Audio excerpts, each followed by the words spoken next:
And good morning, good morning, good morning. Welcome to Chalk Talk. I'm your host, Kim Davis. Today is Tuesday, August the 10th. Let me just first say I cannot believe it is August the 10th, but it is. Welcome, welcome, welcome. Thank you so much for joining me. I am super excited about today's show and excited to be with you. We are going to talk about quite a few things. And before we even get into today's show, we have a guest coming on. Our legal expert, attorney Charles Drayden, is going to join us in about 15 minutes, and we're going to talk about some of the legal things that relates to the Deshaun Watson case. Many of you have had questions. I don't have the legal answers because that is not my lane. And so although Charles Drayden is not an attorney in the case, he is an attorney that can help us really understand somewhat of the process. So that is coming up. We are going to talk about the Texans. They are in week 2 of the training camp. I'm going to let you hear from Justin Reid today and also Coach David Culley. I'm also going to let you hear from Coach Stephen Silas, who is out in Vegas watching the Summer League, and we'll let you hear from Rockets' first round pick, Jalen Green. But before we get to any of that, I am going to talk about the Houston Astros. The Astros, we're going to start there because we get so engrossed with some other things, and I never want a show to pass without us talking about the Astros. So many of you have reached out to me. You sent me private messages or inbox me asking my thoughts about Dusty Baker. My thoughts about Dusty Baker today are the same as they were, a couple years ago. A couple years ago. When he got here, I think Dusty Baker, I think he's the bomb. I think he's the right choice. I think he's a great manager. So the Astros have had a slide recently. They've gone 4-6 over the last 10 games. And their lead in the American League West has dropped to 2. They only have a 2-game lead now over the Oakland A's, but they still have that lead. The key is for the Astros to be healthy. We're still waiting to see when Bregman gets back. He's been out for a minute. They're missing him, obviously, in the lineup. And we're also, they've got to get a little, their starting pitching hasn't been the greatest, right? They've improved the bullpen, which was kind of an Achilles heel early in the season. But now they've had some hiccups with just the starting pitching. So they're going to get it worked out. I think they will. The key is there's another 50 games left in this season. So there's a lot of baseball left to be played. The key for me is that this Astros team can stay healthy. That it can be as healthy as possible, actually. I say stay healthy. And also that they get some folk back. I mentioned Bregman, who's been out. And I think it's smart to not rush him because you don't want to bring him back too quickly, and then he's out again. So in terms of the Astros, they had yesterday off. They're back in action today. They have a 3-game homestand against the Colorado Rockies. Against the Rockies, I don't know if I'll get out there because I didn't put in my request soon enough, but I will on the next time around. So, but I'll be watching, right? I'm watching the Astros. I'm watching the Summer League, and that is what it is. Before we get to our attorney, Charles Drayden, who I'm super excited is going to be joining us today, I'm going to let you hear from, I told you I'd let you hear from, and last week I tried to bring you some sound. I told you I switched my platforms, and so we're seeing more places, but I wasn't able to make the sound work. So I want to let you hear from Justin Reid. But first I want to start with head coach David Culley, and this is actually him yesterday before practice, because this week they're talking before practice. So this is head coach David Culley. We're still in training camp mode. Just about all the guys are going to play. Some will play more than others, but we basically, again, as we said from the word go, we're in a bunch of competitions right now, a bunch of positions, and basically one of the best ways with the 3 preseason games here is to find out, is to let them play, and we're going to do that. There may be some guys that play a lot more than others, but for the most part, we're going to decide at the end of the week, and again, depending on how guys are with injuries, we really don't know, and that's why we're going to exactly see, and that's why it's important of having the 3 preseason games this year to be able to see that happen, and we'll see. What has he shown you so far, though? Excuse me? What does he show you so far in the practice field? Oh, he's shown us again, as you've seen when he's had bad days, that he can come back and do what we need to do as a quarterback, and that's what quarterbacks need to do. Just like in the scrimmage, we had some bad plays that happened with that first group, and they overcome it. Although that's a hard thing to do, and he's shown that when he's put in that situation, that he's going to come back and he's going to do what we feel like we want to do. Play the next play mentality. The rookies, I could say that about the rookies on defense and the rookies on offense is that time is what they need, and having these 3 preseason games is so invaluable for those particular guys like that, and even the new guys that we got here that's been playing in the league, because they're basically playing. It's a different deal for them, a different team. In some ways a different system. So we're that's just how important that position is. And when you're a rookie, we got to see. And the only way for those guys to grow is by doing. And basically we're gonna, with these 3 preseason games, we're gonna put him in a situation and Jeff in a situation where we can see, exactly where they're at and where they are and how we need to use them. Talking to y'all after the scrimmage, it was the same thing then.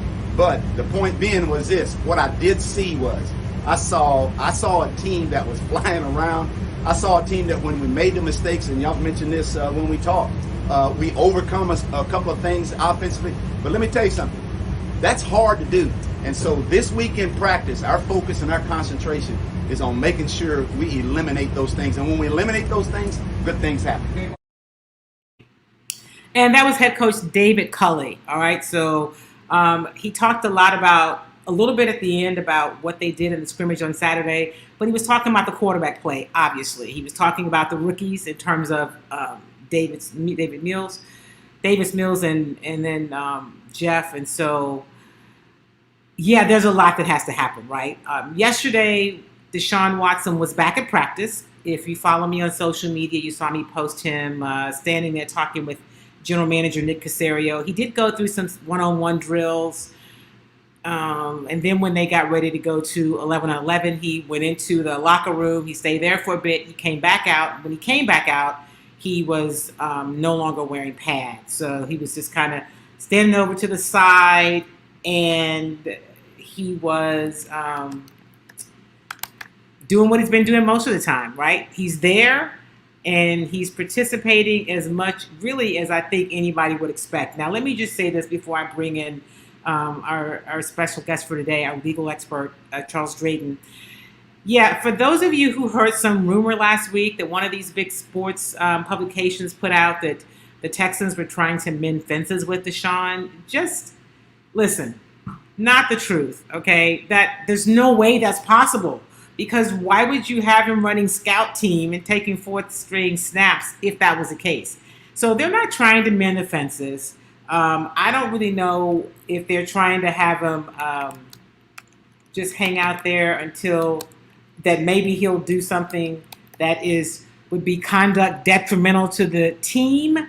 He's not going to do that. He's showing up. He's not being disruptive. He's going through the drills. It may not seem like he's going all out, but who knows? Because remember, he had an injury, and so yesterday was his first day back from the injury. At any rate, that's kind of what's going on at Texans camp. It is, in some cases, much to do about nothing. And I'll tell you what I mean about that as we go on in the show. I am excited today to have Charles Drayden joining us. He is our legal expert. And I like to have somebody who knows about the legal stuff, talk about legal things, because I am not a lawyer. So first of all, good morning and welcome back to Chalk Talk. Thank you so much. Good morning, Kim. How are you? I'm good. So I wanted to have you, and again, I remind people that you are not an attorney for Deshaun. You're not involved in the case. So you're just offering, giving us some guidance in terms of legally what the process is and not from being a part of the case. So I like to remind the audience about that. So here we are, several months removed from these cases all kind of becoming public, and not a lot has happened. And so from the football side, what I say, Charles, is that the NFL could place him on the exempt list, right? Because they can do that, and they have the discretion. They put people on the exempt list for less.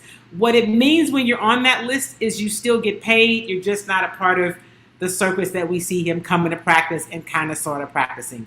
That the league could do that. In terms of what the Texans do, they are, by all accounts, waiting to see what the league determines. But what about this legal process? How long will it take before anything happens in these civil cases? And I guess with the investigations into, there's no criminal case yet, but they've advised, or they've submitted the case to the authorities, but there is no criminal case at this point. Correct. The district attorney has not pursued any criminal cases yet.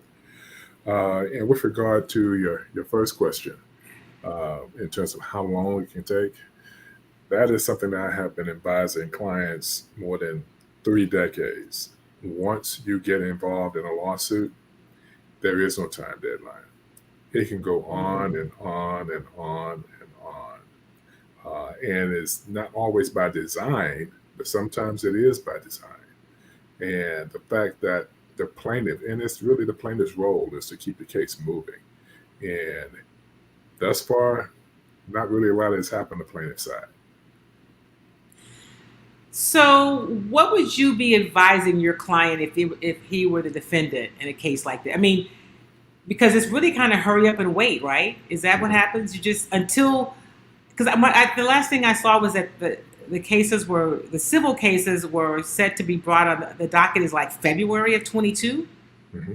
Is that uncommon, or would it normally take that long?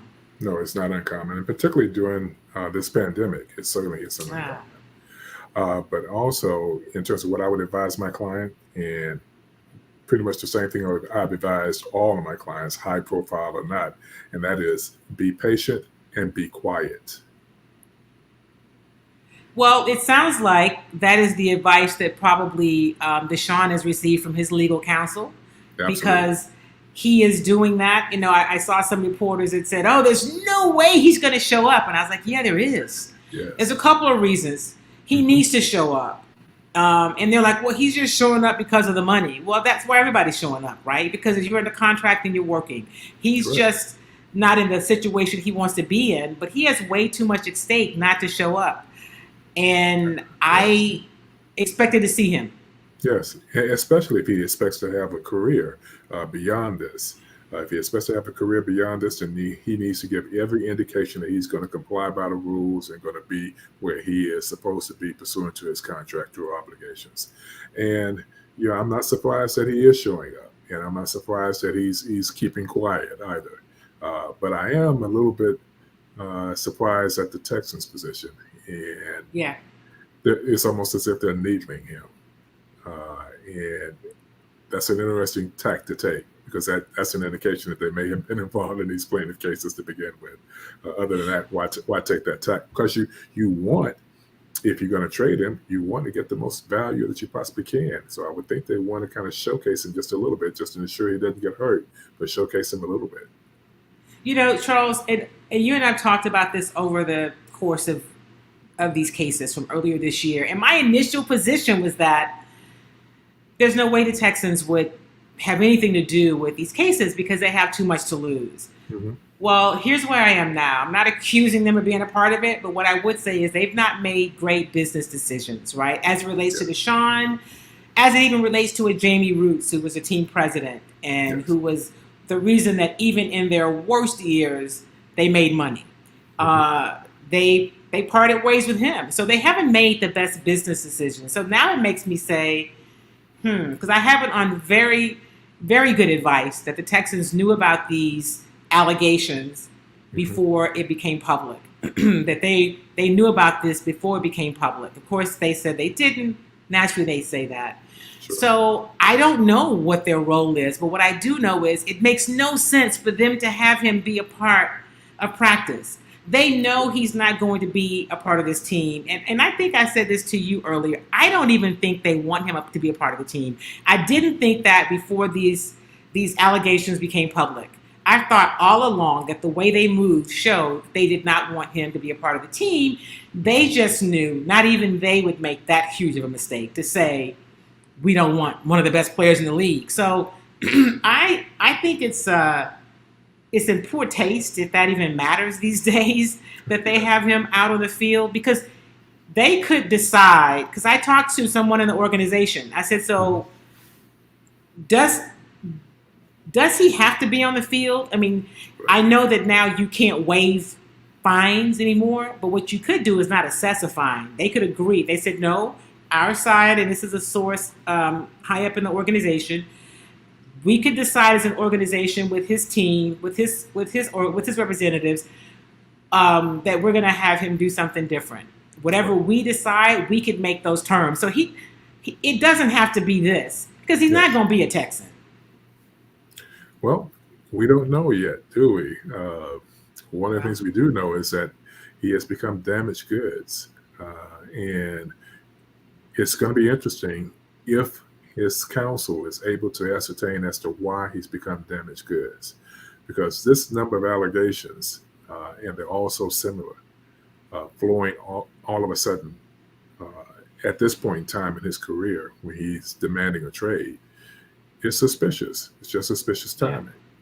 And, part of defending him is going to include, how does he get to a future? What is the pathway to a future? And what are going to happen to all these women who have made these allegations? So it's going to be interesting how this is going to resolve itself.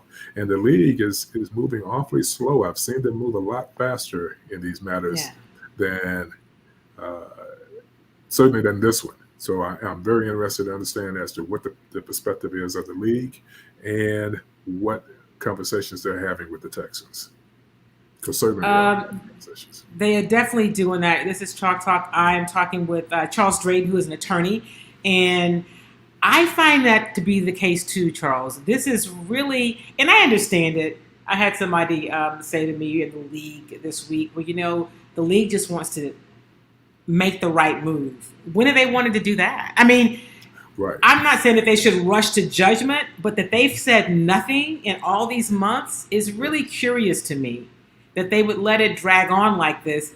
At the very least, to not put him on the exempt list, to say, you know what, until things are settled, we're going to put him on the exempt list, which means he wouldn't be around the team. He would still get paid.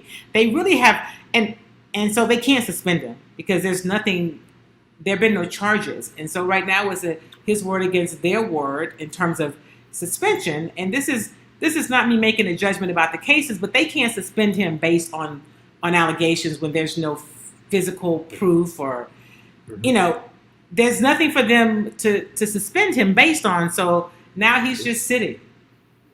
Yes. I find it interesting, though, is that they're not even making an allegation that they're going to do something with regard to his career in terms of the best interest of the league. It's just that them being at a standstill when I've seen them move so quickly in other matters that were less severe. For instance, if he was kneeling during the national anthem, good point. They'll move a lot faster. But in this particular instance, they're moving extremely slow, along with the Texans and along with the judiciary process. So Deshaun Watson's in kind of a wait and see position. The fact that he's pushed back and hired his counsel and pushed back on these allegations is an indication that he doesn't believe that these allegations are accurate, or he feels like he has a valid defense. And the fact that people aren't pushing forward to show that they are accurate and that they are truth-based is just interesting to me. Because one of the things that when a lawyer brings a case of this particular matter, this particular subject matter, if you will, public opinion matters. And there's been very little done to ensure that public opinion in this case would sway in the favor of the plaintiffs. So it's just a very interesting position. It's a very interesting position, and it goes back to something I talked about earlier in the year, when Deshaun first came out and I guess through a series of kind of cryptic Instagram posts sounded like he wanted out because he's never really said it, but I think we're pretty clear that's what he wanted. So that's that. I don't know that I won't say that he has handled this the best, but it doesn't mean that he's guilty of anything other than in some cases some not so great judgment. But the early conversation when people thought, oh, Deshaun has all the leverage. I said from day one, no, he doesn't. When you sign the back of the check, you never have the leverage. The team always had the leverage. The league always has the leverage. Now, it may be a very big check that you're signing, but you don't have the leverage when you're not your name in on the license. And so I think for anybody who wondered about that, you're being reminded that no, he was highly coveted, he was well respected, and in some places he still is. He was well paid. The thought that he had this great bright future was clear, but he did not have more leverage than the owners. That's absolutely correct. I mean, whenever you're the employee, the employer has an awful lot more leverage than the employee. And that's in every industry, especially the NFL. Charles, before I let you go, I wanted to also ask you about this. So this year there's 17 regular season games in the NFL. Yes. NFL players don't get paid for preseason. They get paid by the game. So they're getting paid the same money that they got paid last year when they played 16 games, although they're playing 17 games. Yes. I am always amazed at how poor of a job I think this Players Association does for its players. How can they let that be approved? I have no idea in terms of the Players Union how they arrived at the decision to allow their clients, their membership, to be put in jeopardy, because another game puts each player in jeopardy, because this is a very fast-moving and violent league.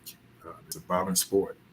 But to put them in jeopardy with another game and not ensure that they're compensated for that extra game in some particular manner is extremely puzzling to me. I have no idea why that would happen.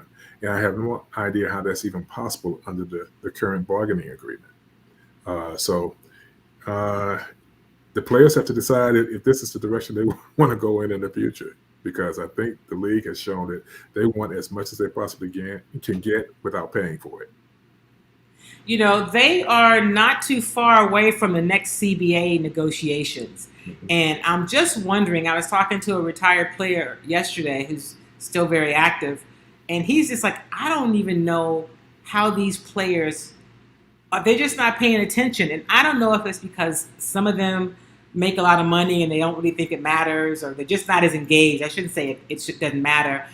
We know that Richard Sherman was a big voice. He, of course, had some challenges and has had to step away and is not available to be a part of the conversation. So they're left with the leadership of a DeMaurice Smith, which doesn't seem to me, as I've watched over the recent years since he's been in charge, to be great leadership. I just don't know why the players don't demand more. Yeah, I couldn't agree with you more. And they have great examples throughout the history of this country about the power of unions and what unions do for their membership. And yet, in an instance where this is a really, really good situation for them to be in, and they have a lot of leverage together, but yet they still fail to enact that leverage at any point in time. And this is one of those critical points in time, because, as you know, the league's going to be making some changes in this new agreement. And unless they have very strong leadership and strong representation, they're going to be left holding the bag. Well, you know what? It's a lot to keep your eyes on. I appreciate you being my legal ear, because I'll call and text you sometime. And just to shed some light, especially on the Deshaun case, that really that right now it's hurry up and wait. And you mentioned something about especially being during the pandemic. There are cases of far more value that the police department's pushing for, trying to get criminals off the street, that they have not been able to do because the courts are so backlogged because of the pandemic. And I think we forget about that. I mean, that's far more important than whatever's happening with this Deshaun Watson situation, that we start to get some of these people that are committing all these crimes off the streets, but the courts are really backed up. Are you experiencing that in your practice? Oh, absolutely. The courts are delaying things, and things that have been scheduled as far back as a year are finally coming back around. But it's a very tense situation in the courtrooms now. And one of the things that the courts are trying to do is make sure that they adhere to COVID protocols. and that includes juries. Want to make sure that we protect our juries as well as the plaintiffs and defendants in these cases. And quite frankly, you're correct. This case is not going to be high on the priority list unless the plaintiff's lawyer makes sure that it's high on the priority list, and that means pushing the case forward. And the fact that it's moving this slowly is an indication to me of the value of this particular case. What is it that we expect? So Tony Busby, the plaintiff's lawyer, and that's another thing that all of them would get the same lawyer was always odd to me.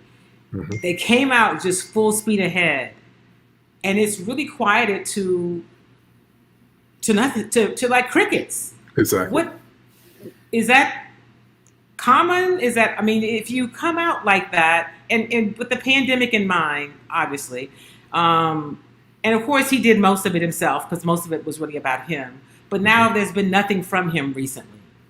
Right. Is that an indication of anything? Let me say that in my career, when that happens, it's an indication of a larger strategy involved as opposed to the lawsuit itself. That the lawsuit is only a portion of a strategy. Now, I don't know what the strategy is in this particular instance, but the fact that things have gone so significantly quiet is usually an indication of two things. One, as I said, it was a part of a larger strategy and that the litigation not really that important in that strategy to the plaintiffs. Or two, they're engaged in negotiations to settle these matters. Now, I know there have been some offers made to settle some of these matters, and they were made early on. And I would be really interested to know if they're in negotiations, if they're talking about negotiations to settle it. But even if that was the case, they would probably say it. Yeah. They're in negotiations, because that lends some credence to the allegations that he wants to settle, he wants to make this go away in public opinion. But to hear nothing and nothing going on within the trial matter itself, it's just very interesting to me. In the case that there's probably a strategy involved there that we aren't clear on just yet.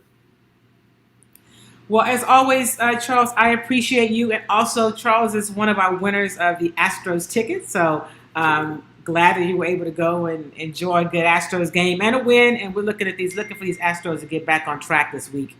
I tell people, don't jump off the bandwagon. We got 50 games left in this season. There's a lot of baseball left. And I believe that Dusty Baker can get it done. So as always, thank you for answering the call when I call you. And I will see you soon. Look forward to it. Take care, Kim. All right. Attorney Charles Drayden joining us today on Chalk Talk. Always good to have experts in the house, right? That's super important. And so I appreciate him being a part of today's show. I told you also when we started today's show, you're listening to Chalk Talk. I am Kim Davis. I'd also let you hear from Justin Reid.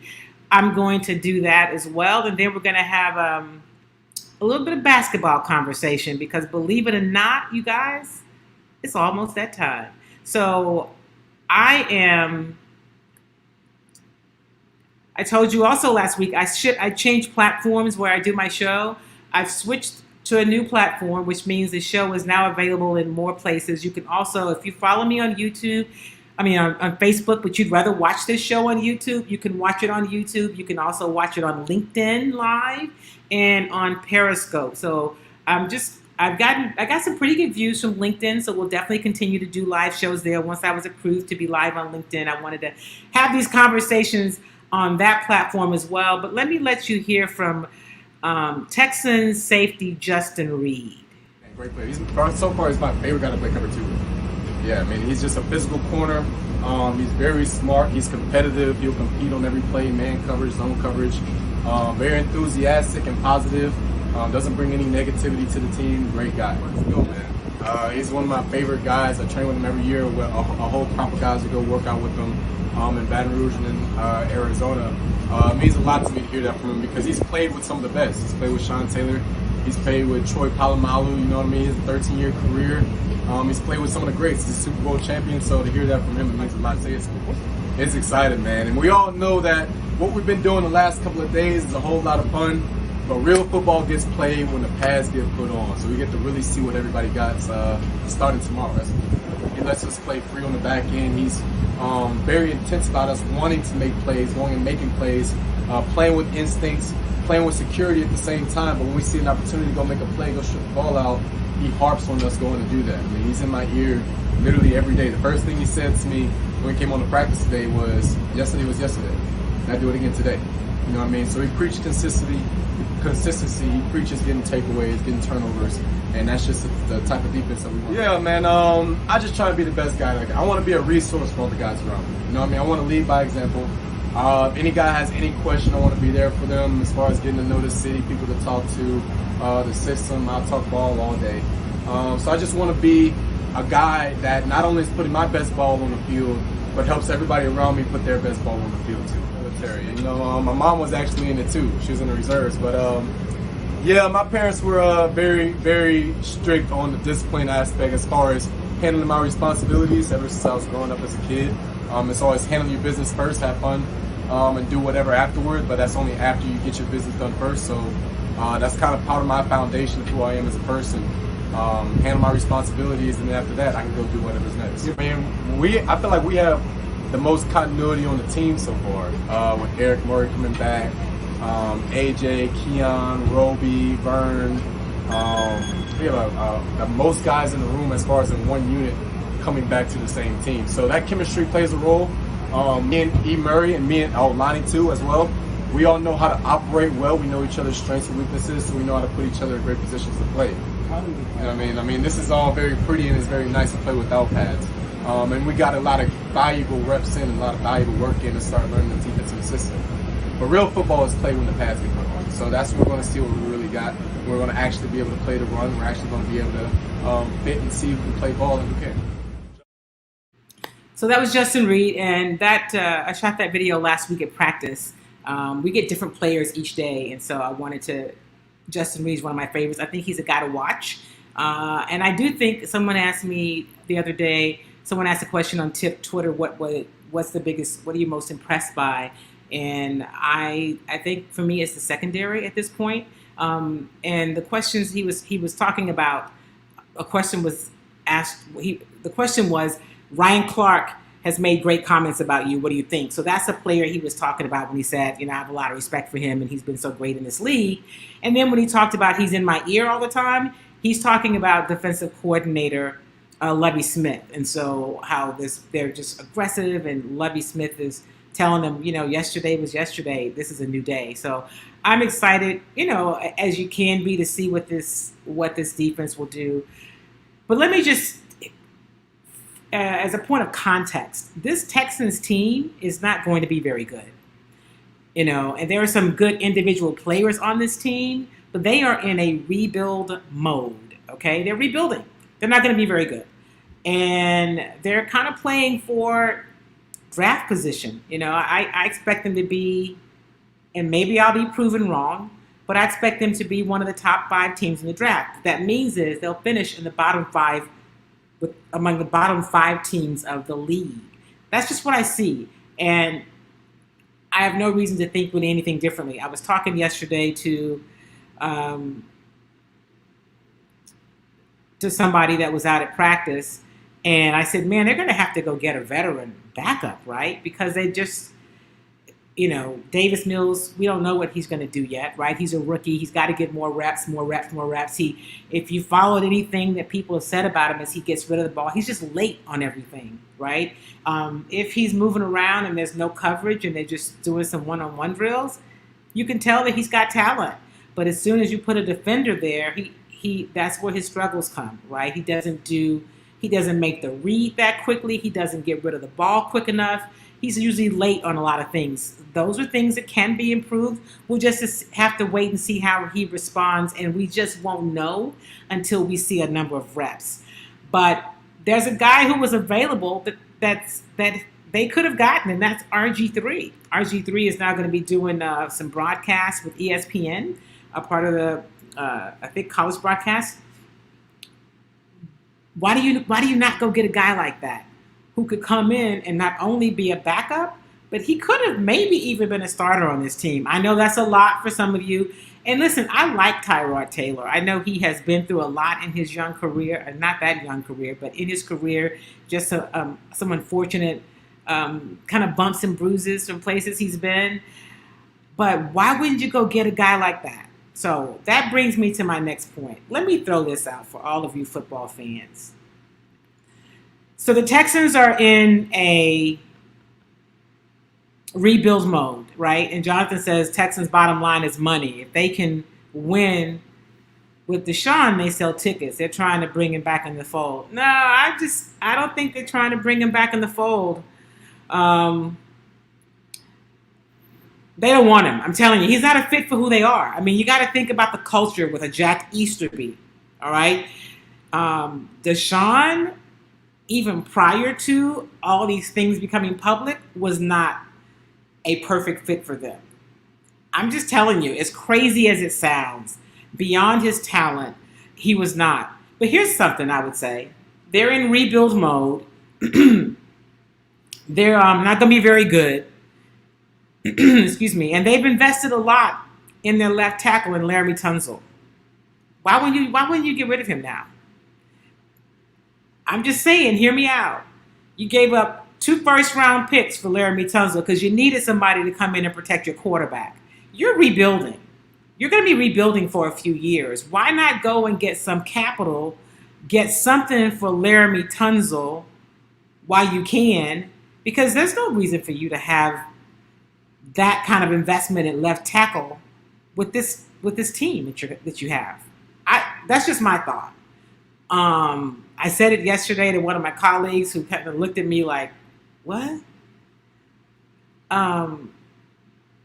Because this year is not really, of course they're going to say it's about winning, right? The players are competitors. They want to win. They're playing for not just this team, but many of them playing for their next team because there's a lot of one-year contracts. There are contracts that are expiring. So, of course, the players are going out and they're going to compete. Of course, David Culley in his first job as head coach is there to try to field a winning team. They're not going to be a winning team, guys. They're not. And that's not me being negative. That's just me giving you some context to what to expect from this season.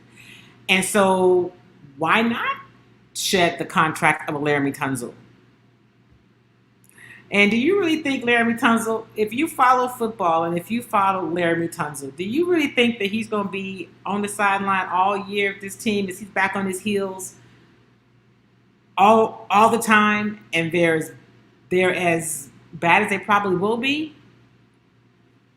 Let's check back. Let's revisit this conversation about October and just see what's happening. But this team is not going to be very good. And I just think that is something that they should consider. You know, while Nick Caserio is become known early in his career as a general manager for making lots of moves, but make the right moves, right? So let's talk about that. All right, so here's the other thing. It is summer league time. That means the Houston Rockets are out in Las Vegas, and they're going through they're in action. So let me let you hear from head coach Stephen Silas. Now, Stephen Silas is not coaching the team, but he's obviously out there. And this is him on just what he's seen early on. Cavaliers have a 1-point lead over the Houston Rockets. I'm Monica McNutt and privileged to be joined at halftime by Rockets head coach Stephen Silas. Coach, how you feeling? I'm great. It's good to have basketball back. Let's All go. right, so on that note, we're getting a look at your young stars for the first time. Jalen Green in particular. What have you liked? I mean, I just like that they're out there playing. It's first summer league game. They've only had 4 practices. It's hard to be organized. It's hard to kind of get to what you want to get to, but they're out there having fun. He's being aggressive, which is really good. Josh Christopher's also being super aggressive, and then Alpern inside is doing a good job. So we got some work to do, but it's exciting to see those guys on the floor. So much youth on the floor. We saw some of your vets stroll in, John Wall sitting courtside. How do you go about combining both sets of talent? It's gonna be a work in progress, obviously, but we have great guys, so that makes it easier. I mean, just to see all these guys here with John and Jay Sean and just the whole group is here and ready to go. So it's gonna be tough to kind of get everybody together on the same page, but when you have great guys, it makes it a lot easier. Now, I know you are sitting and enjoying right now, not necessarily wearing your coach hat, but down one, what would you like to see in the second half from this group? I'd like us to play with a little bit more pace. I'd like us to get up the floor, play with a little bit more purpose as we're getting the ball in the paint. And we got to rebound better. The rebounding hasn't been great, especially on the defensive end. So we get the ball so we can get up the floor and let those guys play to their strengths. All right, Coach, I want to go macro here in terms of the NBA and the progress that we've seen made this offseason, particularly at your position in terms of the opportunities for black head coaches. How do you feel as you sit back and know that you're a part of a changing of the status quo in many ways? It feels great. I mean, I obviously come from legacy, so my dad was a head coach, and there weren't very many opportunities as he was coming up, and now I was one of, 6 or 7 last year, and now there's a whole bunch. So things are changing, things are moving in the right direction. I'm just happy to be a part of it. Well, Coach, thank you for spending some time. Off. All right, so that was Stephen Silas. As I mentioned, he is out at the summer leagues checking out the young Rockets team. I am excited about what this team might do. They're not headed to the championship, and they are rebuilding, but they're young and they've got some really good talent. We saw some things about them last year that I really liked. We saw it with the Christian Wood and the Jay Sean Tate and a couple of the guards. I mean, we know that they have some things to build on. So I'm looking forward to this Rockets season. And before you know it, we'll be talking about Rockets training camp because they're getting back to their regular schedule. Hopefully, if everything,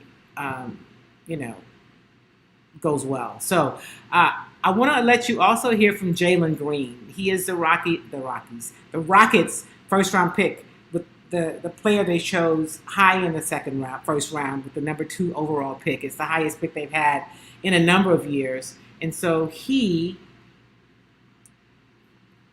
we go. So let me bring you Jalen Green.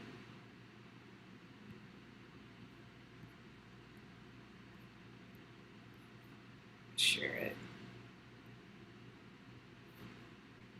Jalen, 23 points, 5 rebounds, and the victory. What are you most proud of in your debut NBA performance? I think just coming out and playing together, getting out fast, executing the offense, and getting the win. We ain't played in a minute. We only had a week of practice, and we got the dub. So we're gonna keep continuing that run. Down the stretch, back and forth ball game, going back and forth. I know as a competitor, you love that. Did you lock in and go to another level then? Yeah. I mean, I feel like I can go higher than that level, but yeah, I got to my level today. Just gonna keep going though. All right, I have a burning question since the draft. Why the bell bottoms on the pants? I wanted to make a statement. I wanted to be excited in the draft, and I want to be able to remember it. So I know there's going to be good and bad comments, but it was the talk of the night. That was the plan. All right, speaking of a statement, though, Jalen, quite honestly, you are a living, breathing experiment in terms of what Team Ignite from the G League produces when guys make the transition to the NBA. How much do you think your experience with Team Ignite prepared you for the level of competition and the athleticism out here today? I mean, the ultimate goal for G League Ignite was just to be a pro and learn the game as much as we can before we headed up to the NBA. So I think we accomplished that. We learned how to be a pro on and off the court, and I think I showed it tonight too. What will you remember most from this win? From this win? Just the chemistry. Coming down in that, it started the third. It just felt exciting. You start hitting shots and we got that run. So yeah. All right, we got to talk off air. I want to know what you're using your hair. Thank you, Jalen. What I use in my hair? Just water.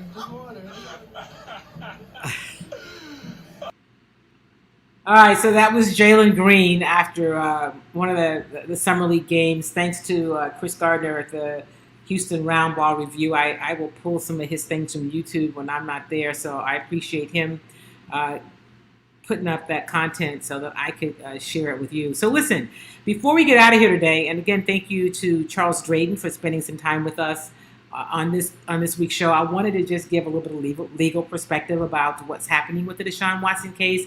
It would be irresponsible of me to try to talk legally because I'm not a lawyer. All right, I could talk to you about sports all day long, and I could talk to you about how the team is or is not communicating, but I cannot give you any sort of legal input because that's not my background or my lane. But I also want to say this. If you have not yet been vaccinated, I'm encouraging you to do that. This vaccine is out of control, and the virus is out of control and it's raging.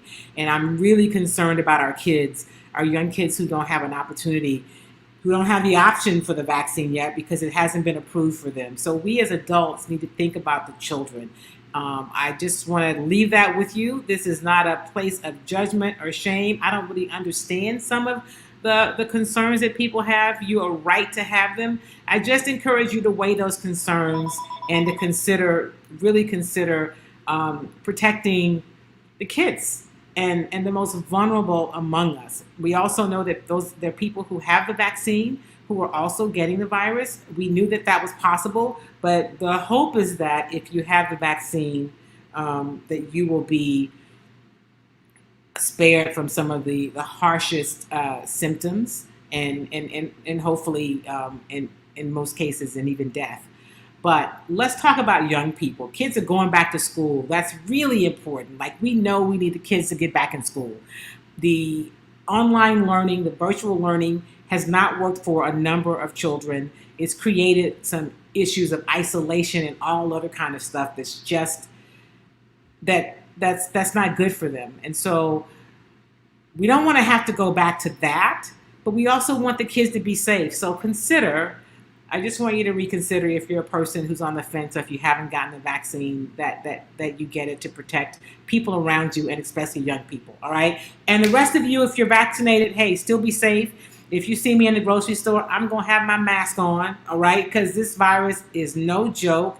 And I want to make sure that I'm safe for not just myself, but the people around me and the people that I love. Kim is right. Masks should absolutely be required in schools. And we're seeing this ridiculous fight locally and in states like Florida. The new superintendent, I had a chance to meet him last week at a private event, Malone House. And he is pushing back, right? He's pushing back on the governor's mandate that says you can't have people wear masks in school. That's the most ridiculous thing ever. And so we just need to, if you're a parent, or not even if you're a parent, like I'm not a parent, but I let the lawmakers hear from me. Let them hear from you.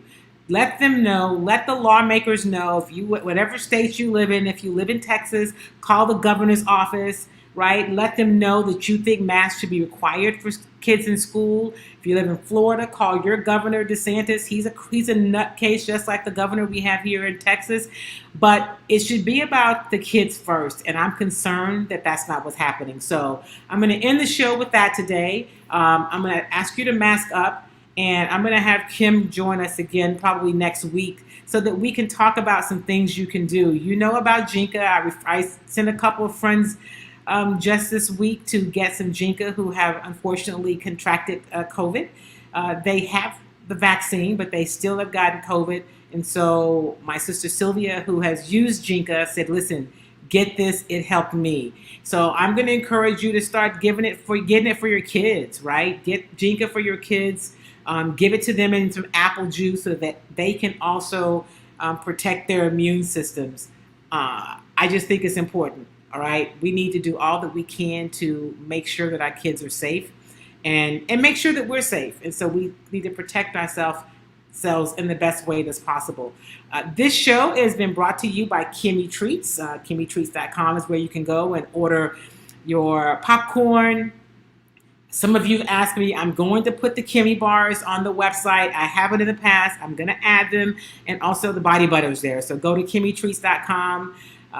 Who is the title sponsor of Chalk Talk. And with that said, listen, I will see you guys next week. In the meantime, you can always follow me online. You can follow me on my social platforms. You can follow me at Kim Y. Davis on Instagram, at Kim Y. Davis on Twitter, at Kim.Y.Davis on Instagram, and at Kimmy Treats on Instagram as well.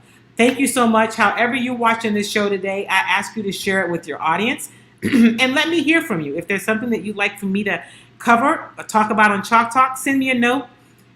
You can DM me, and you can always email me, Kim at KimYDavis homestand.com. All right, we're here every Tuesday at 11 a.m. live and throughout the week on all of our platforms. Have a great week, everybody. Remember, do something kind for yourself and do something kind for somebody else.